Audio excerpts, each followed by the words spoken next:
Hi, my name is Tim Muehlhoff, and I'm thrilled that you've decided to take an apologetics class with Harry. He's great. I know you're going to love him.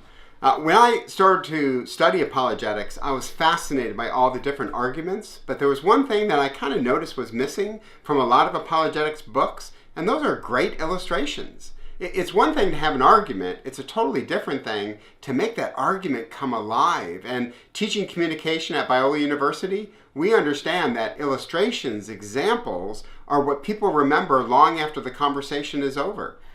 Communication theorists understand that as soon as a conversation is finished, a person forgets roughly half of everything you just said, and 8 hours later, they're down to roughly 15% of what they remember from your conversation. So communication theorists have been interested, what's the 15%?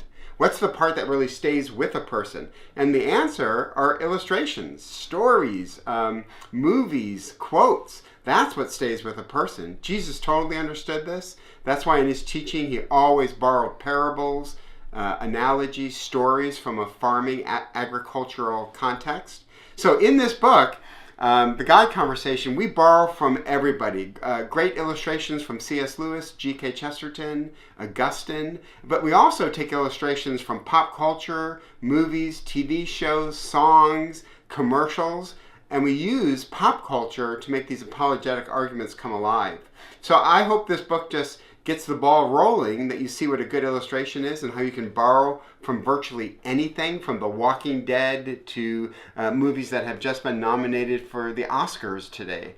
So be a good communicator, be a good apologist, and most importantly, be a good communicator by illustrating these arguments. I hope you have a great 4 weeks with Harry.